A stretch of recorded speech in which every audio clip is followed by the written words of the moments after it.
I have presided over thousands of cases in my courtroom. I've seen anger, desperation, entitlement, fear, sometimes all in the same morning. People often assume that after decades on the bench, nothing surprises you anymore. That assumption is wrong. Every so often, a case walks through the door that reminds you exactly why humility matters, why justice must be calm, and why power, real power, never needs to announce itself. The morning began like any other. The courtroom was full, the benches packed with defendants waiting for their names to be called, lawyers whispering hurried advice, clerks shuffling files. I took my seat, nodded to the room, and the usual murmur faded into silence. The docket moved quickly at first. Parking violations, minor disputes, explanations offered with shaking voices and apologetic eyes. Then a name was called that changed the temperature in the room instantly. She entered as if she were stepping onto a private stage rather than into a public courtroom. Expensive suit, tailored to perfection. Jewelry subtle but unmistakably costly. Her posture said she was accustomed to being listened to, obeyed, deferred to.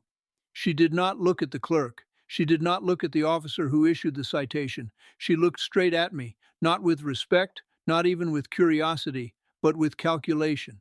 I've learned to read that look over the years. It's the look of someone who believes rules are flexible when money is involved. The charge itself was minor on paper, a traffic-related offense, nothing that would normally draw attention or tension. But before I could even ask her to step forward properly, she spoke, loudly, confidently, and without permission. She questioned why she was even there. She questioned the competence of the officer. She questioned the court's time, as if this entire process existed for her inconvenience. Her voice echoed through the room, sharp and rehearsed, like someone used to winning arguments by volume and status rather than substance. I let her speak. That's something people often misunderstand about silence on the bench. They think it's weakness. It isn't. Silence is information. It tells you exactly who someone is when they believe no one is stopping them.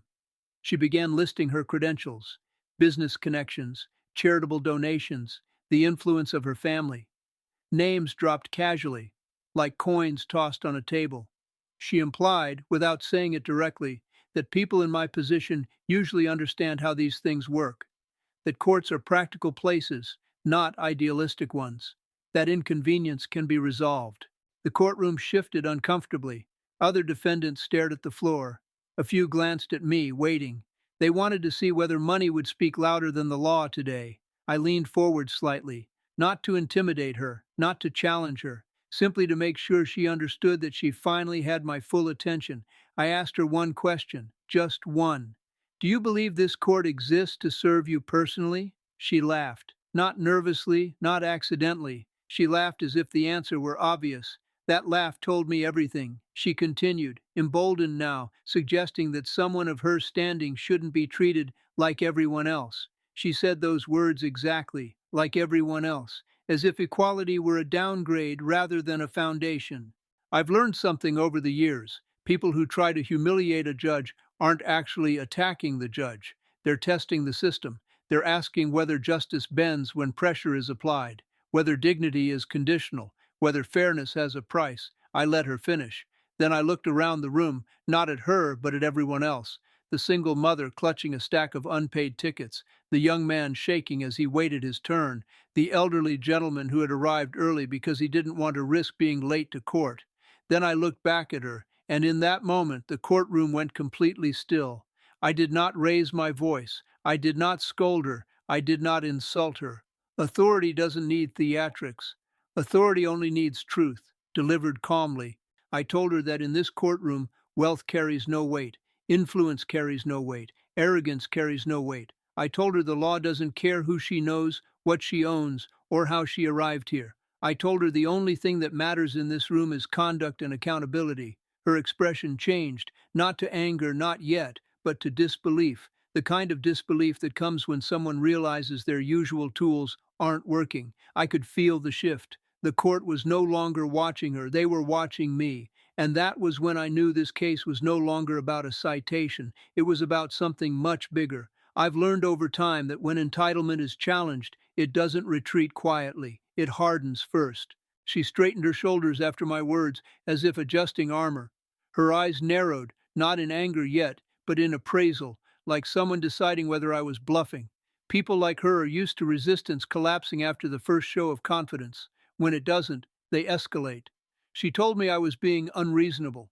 She said judges in other courts had shown more understanding. That phrase is one I've heard many times.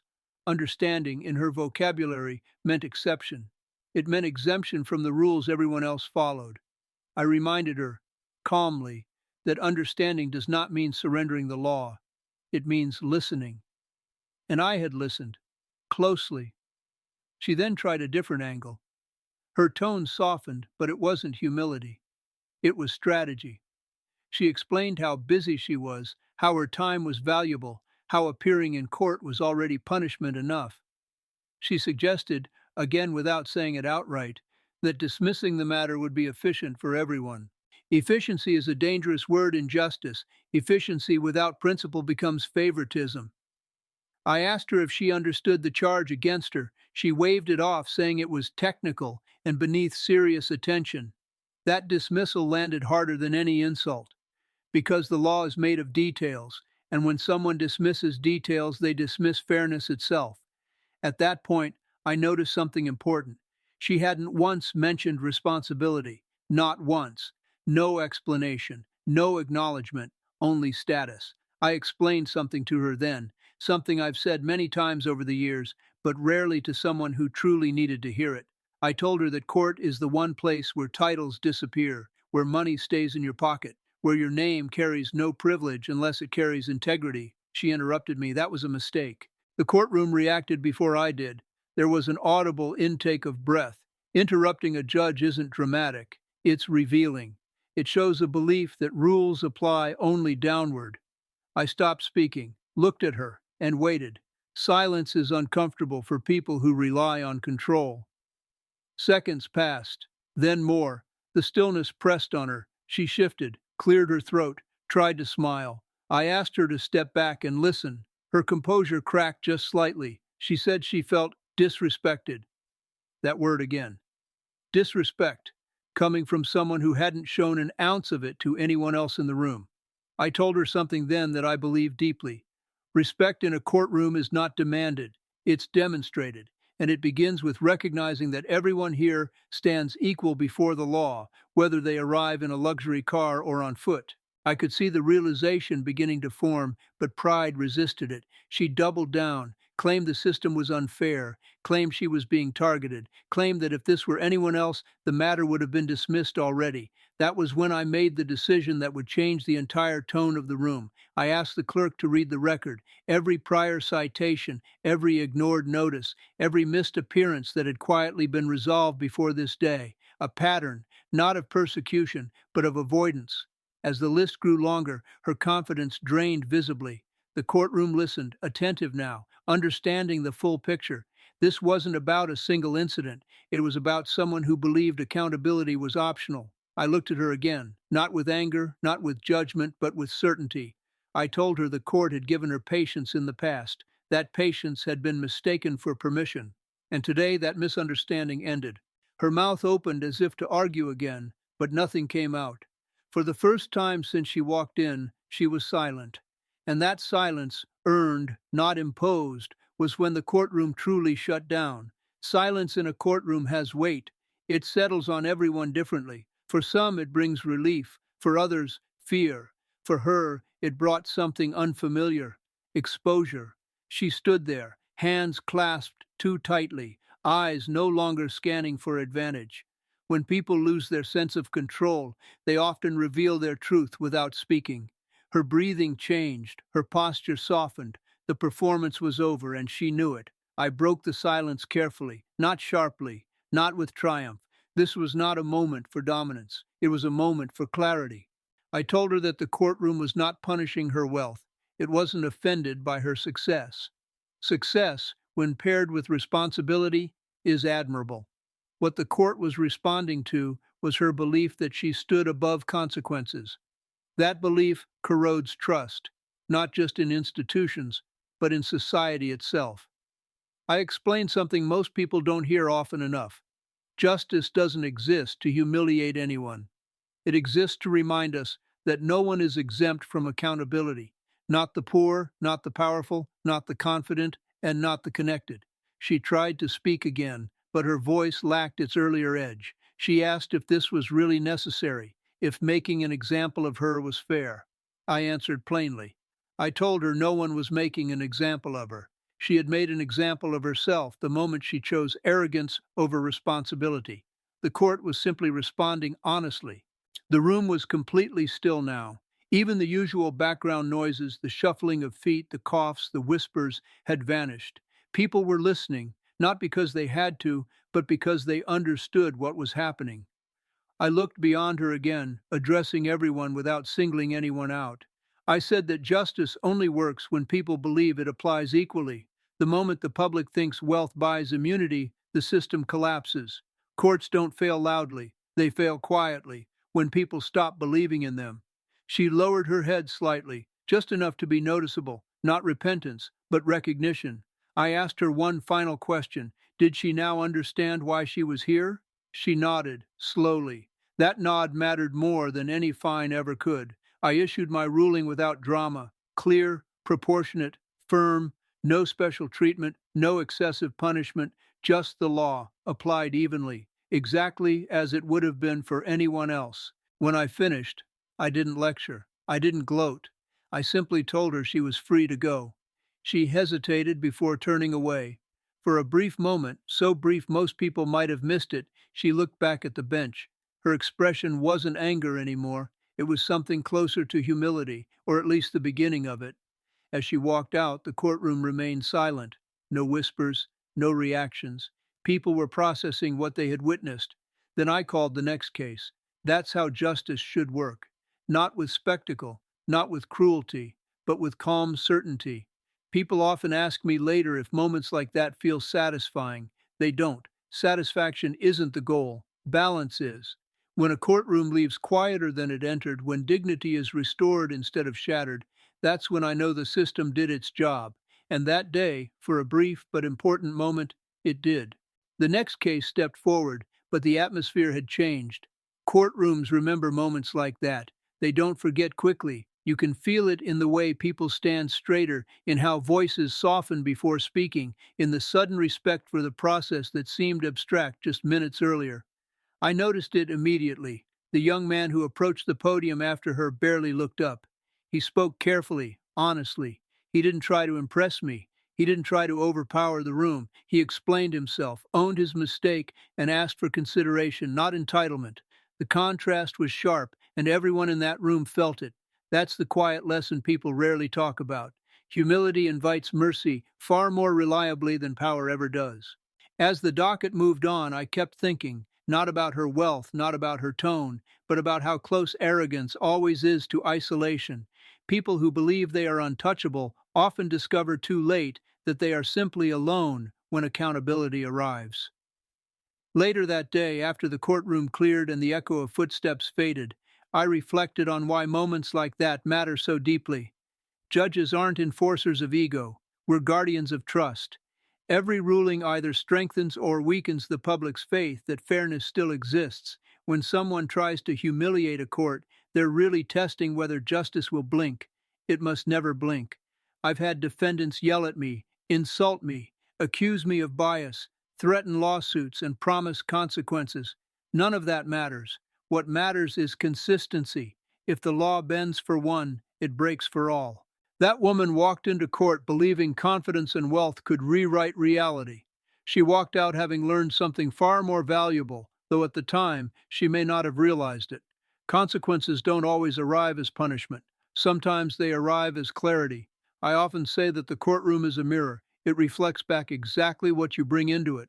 Bring arrogance, and you'll see firmness. Bring honesty, and you'll often find compassion waiting for you.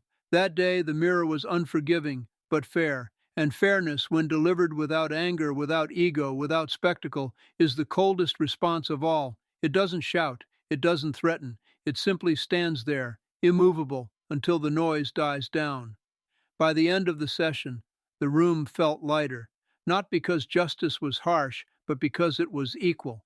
People left knowing something important had been reinforced, that no amount of money can buy dignity, and no amount of arrogance can overpower the law.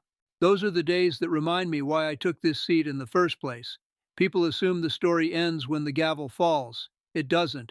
Courtrooms don't just decide cases, they leave impressions that travel far beyond those walls.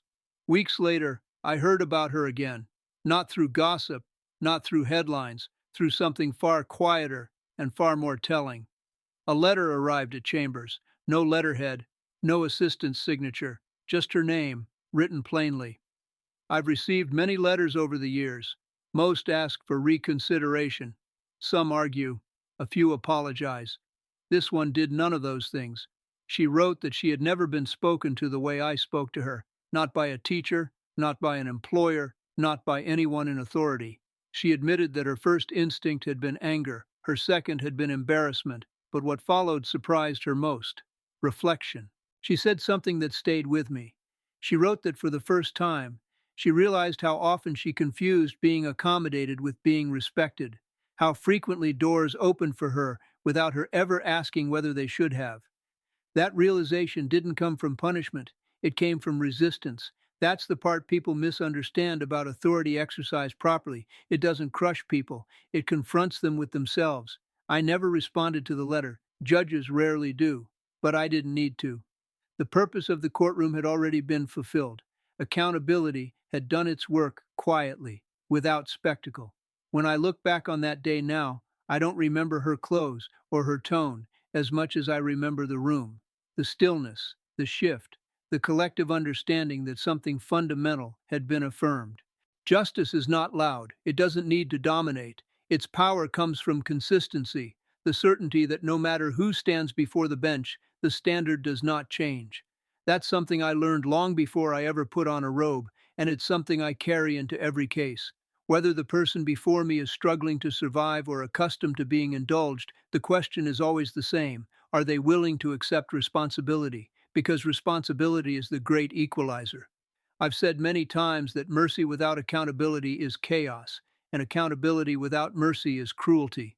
The balance between the two is where justice lives. That woman walked into court believing she was untouchable. She walked out touched by something she hadn't expected: limits. And limits, when enforced fairly, are not punishment. They are structure. They remind us where we stand. As for me, I took my seat the next morning the same way I always do. Another full docket, another room full of lives intersecting briefly with the law, another chance to reinforce a simple truth. In this courtroom, and in every courtroom that matters, no one is above the law, not because judges demand it, but because society depends on it. And if that truth shuts the room down when challenged, then silence is exactly the response justice requires.